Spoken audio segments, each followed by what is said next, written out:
Good evening, viewers. Welcome back to my channel, Literati. I'm Dr. Seema Sinha. Today, I wish to discuss some pointers about poetry, the form of poetry. Literary expression is not confined to any particular form. It is a creative art and it is expressed in many ways. Poetry is the oldest and the most versatile form of literary expression. Why I say this, I will explain later on. But today we must remember, or it is quite well known, that the poetic form as a form of literary expression was the way in which this creative impulse or literary impulse expressed itself in almost all the languages and all the cultures from the ancient times. So, poetry is older than prose or drama. What are the exact characteristics of poetry which make it different from prose or drama? There are many forms of poetry. Like I said, it's very versatile and it is used in many ways to express the feelings or the emotions which the poet or the creative artist might like to express.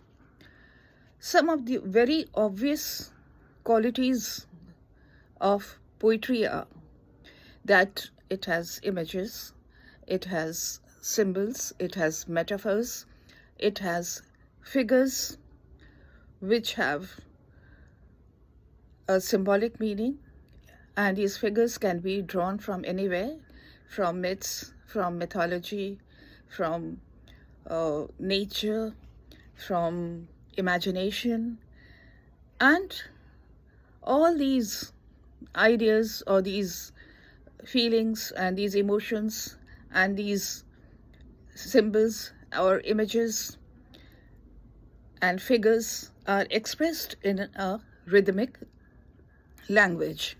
So the form of poetry has a rhythm.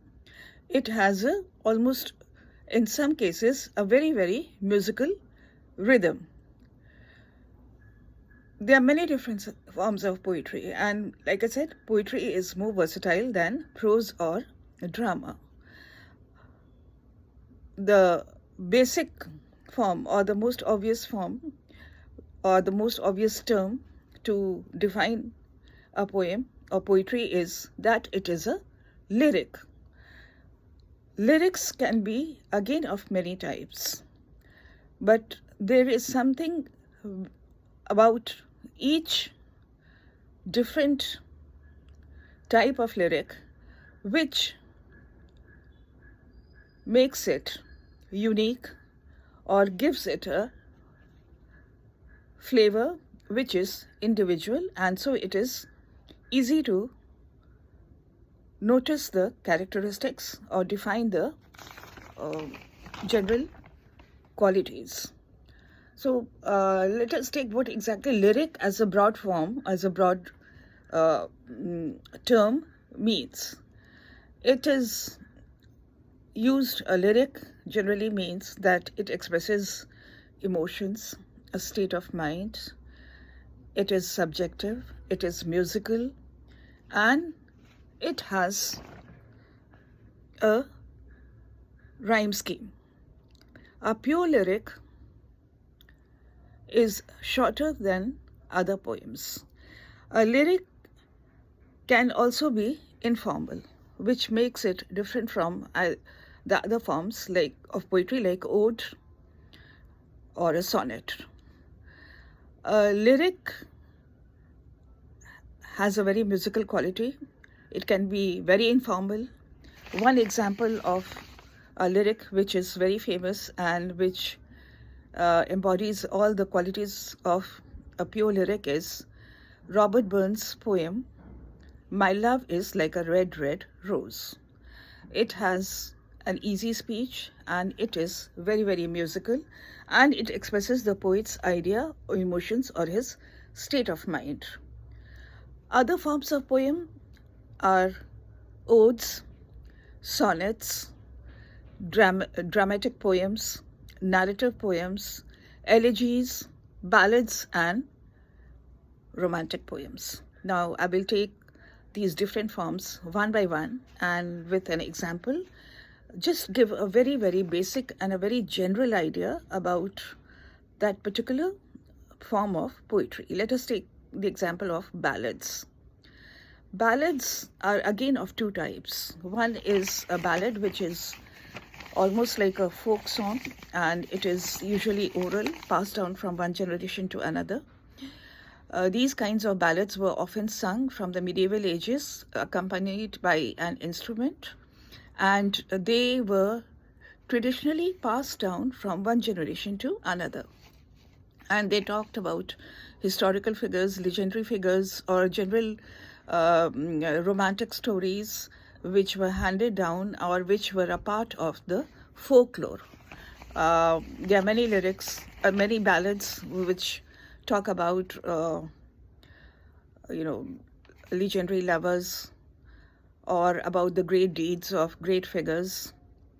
And these ballads were usually oral, and they were very, very musical. Now, the form of the ballad is also used for literary purposes, for pure literature. And these are slightly different from the oral ballads or the traditional form of the ballads. These ballads were mostly about storytelling, about interesting historical events, about larger than life figures, about, like I said, love stories, usually with tragic endings, and they were very, very romantic. Usually, ballads had a 4 stanza, and they were very simple in rhyme scheme. They originated in the medieval ages, and they were quite sentimental. They were full of sentimental, stories about lovers dying and families separating and lovers yearning, and all kind of very, very romantic stuff belonging to the realm of folklores. Now, literary ballads were longer. They were no longer confined to 4 stanzas. They did not have that song-like quality, but they also told a story, and they had a deeper meaning, and they were also very interesting because they created a situation and they brought the situation to a conclusion. So it was like a story. Now, literary ballads, there are again many examples. One is Annabel Lee by Edgar Allan Poe. And of course, the most famous one is the English ballad, The Rime of the Ancient Mariner by Coleridge. And we all know that as a ballad, it has all the ingredients of a ballad, a strong storyline, very absorbing quality, but it also has a deep philosophy. So it belongs to what we can say the form of the ballad, but with a literary quality. Now, lyrics and ballads, these are the two types of poetry writing which I have pointed out. There are many others, and the third one which I would like to mention is that of the form of the ode.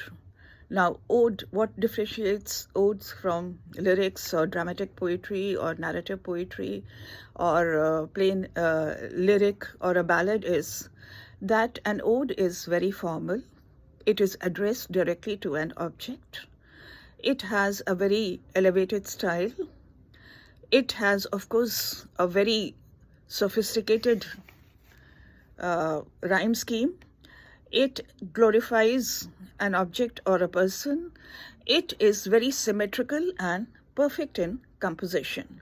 So it has a very formal quality and a very formal composition. And of course, the famous odes we all know, Ode to a Nightingale, Ode to Autumn, Ode to the West Wind, and other great odes.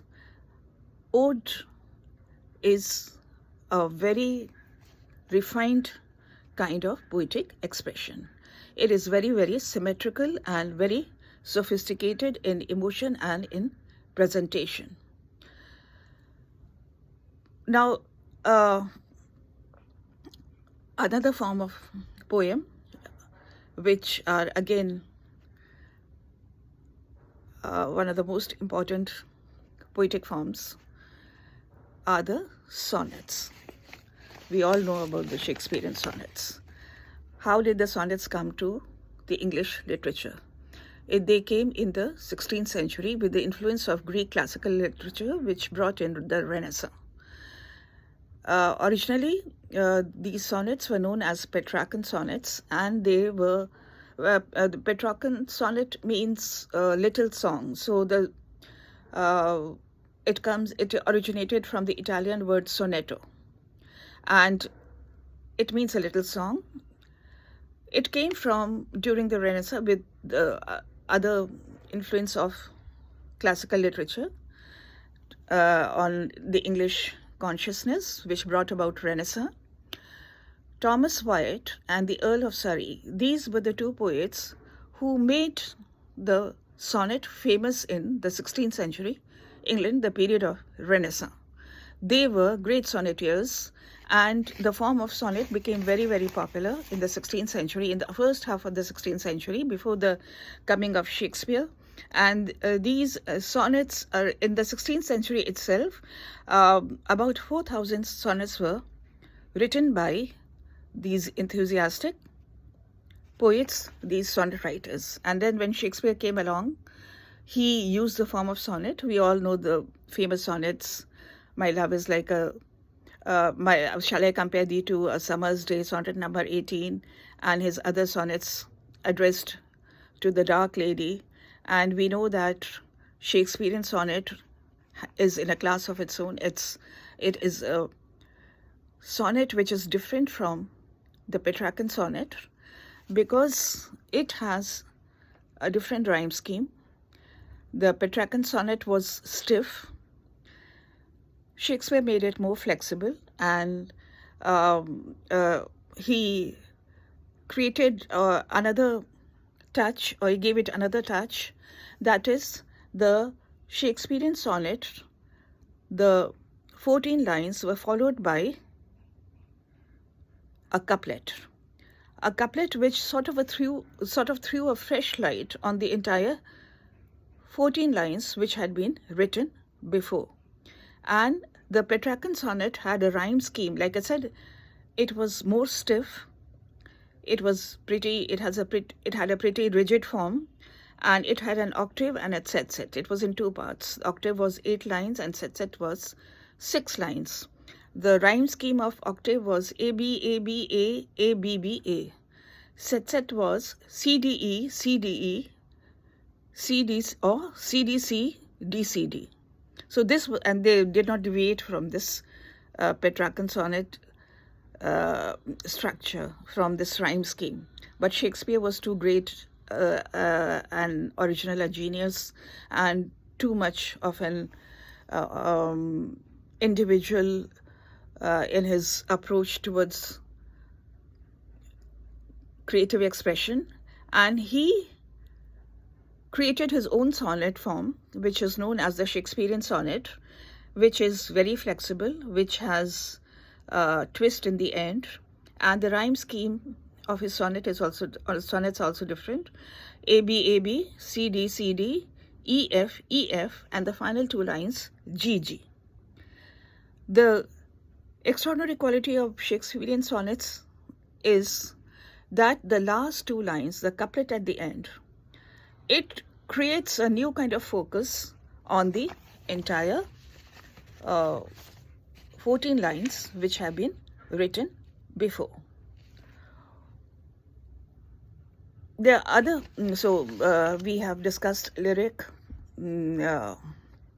ballad, the ode, and the form of the sonnet. In a very basic way, the the very clear outlines of these forms. Apart from these forms, there are other great forms. There are the forms of elegies, and then you have dramatic poetry and narrative poetry. Elegies are poems which are written as a form of lamentation. They can be about a definite person, or they can just be about general mourning. There's a sense of mourning, there's a feeling of regret and sorrow. And these famous elegies were written not only earlier, but even in the modern times. The most famous elegy which comes to mind is Thomas Gray's lines written in a country churchyard, where he has a very pessimistic feeling, which he expresses in sorrowful lines about the general tragedy of humanity. Then Alfred Lord Tennyson's very personal elegy to his friend, in memoriam. And then the modern elegies are elegies like The Memory of W.B. Yeats, In Memory of W. Yeats, written by W.H. Auden. And then Mary Rilke's Do You Know elegies, and lamenting a metaphysical loss of the world.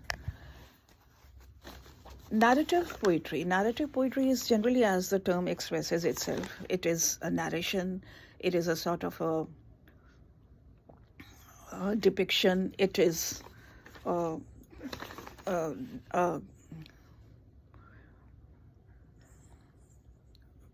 story, you can say, but it narrates, it can narrate the situation, or it can narrate someone's feelings, it can narrate a particular state of mind.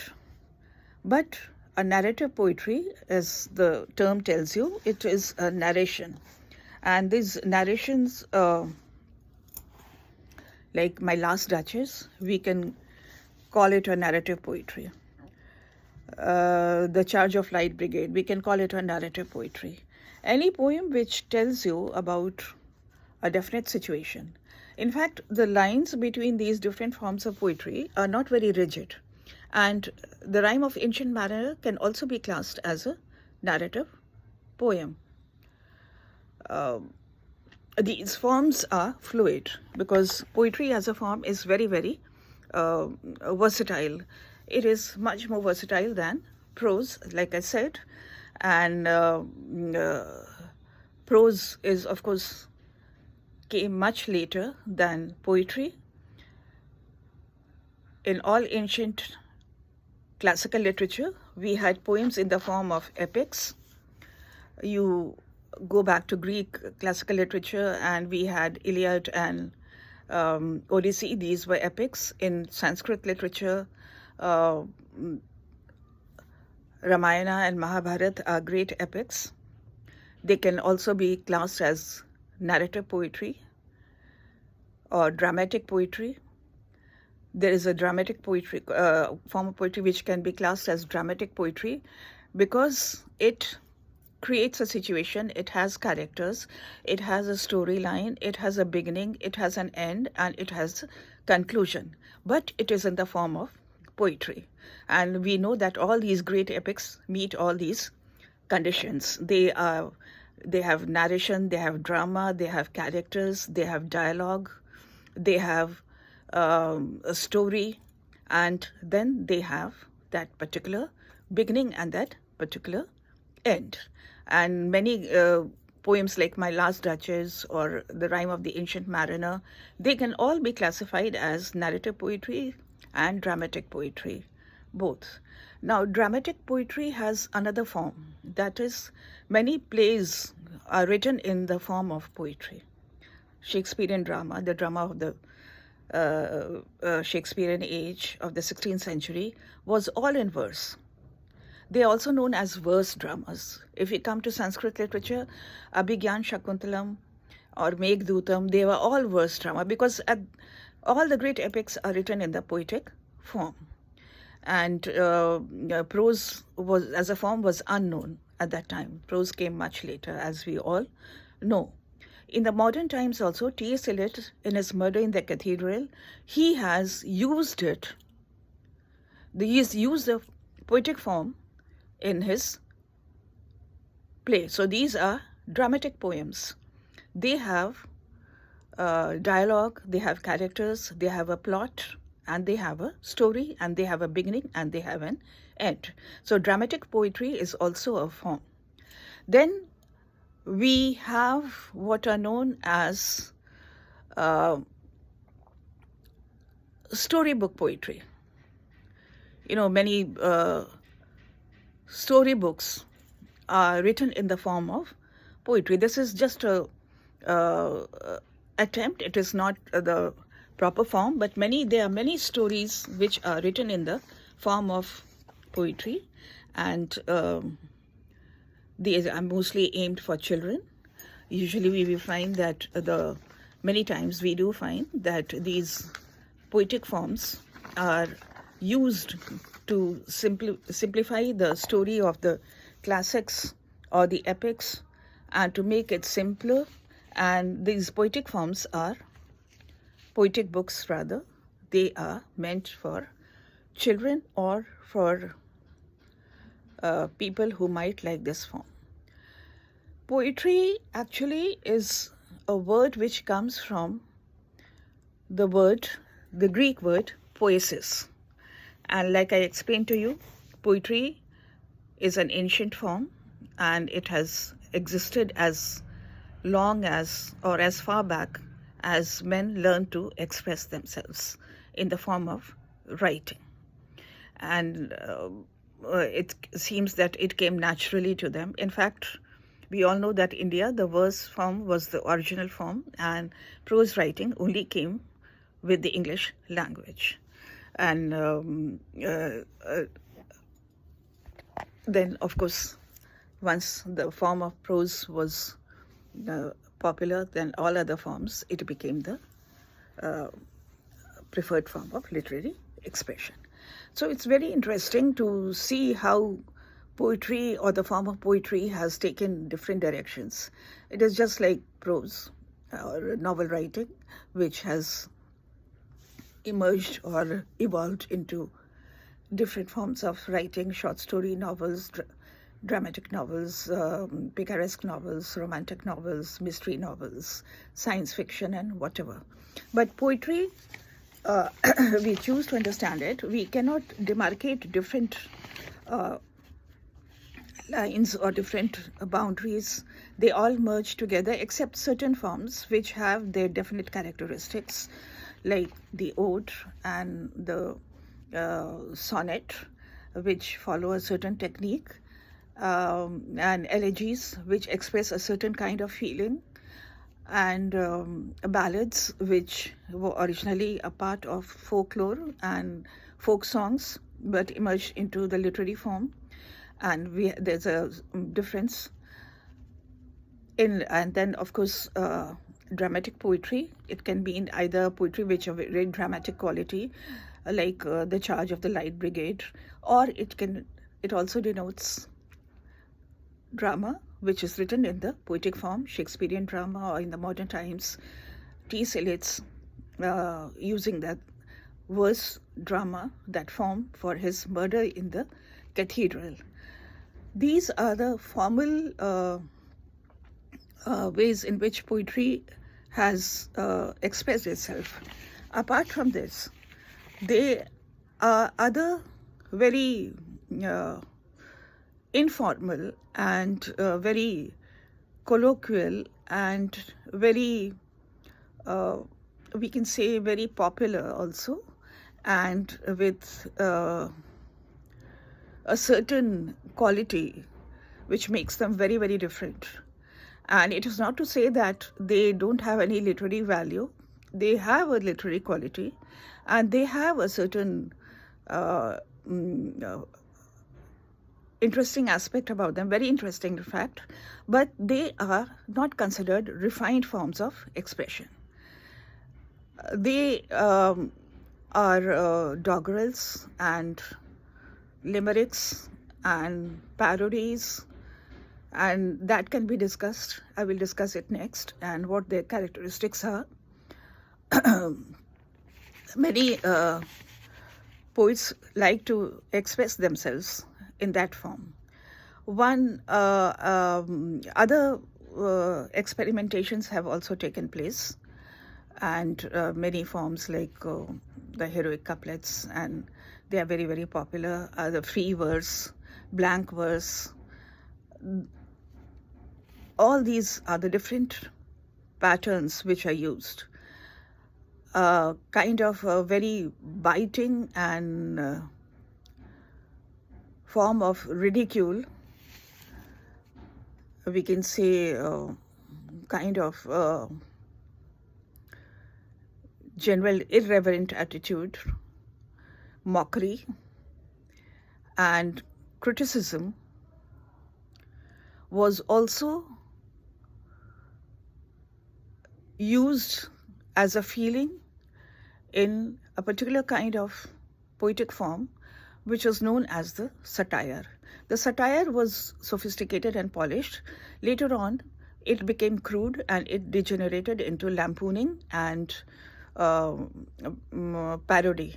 But that I will discuss later. In the modern times, there have been many other experimentations like haiku, and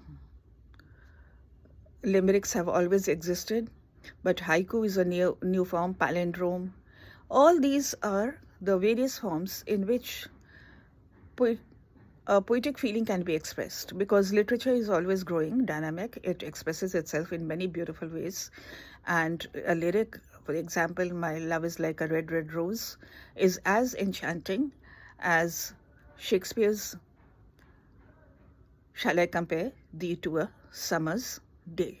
So thank you. In the next lecture, I will discuss the informal and what is considered the cruder form of poetic expression, the limericks, the doggerels, and the lampoons. Thank you.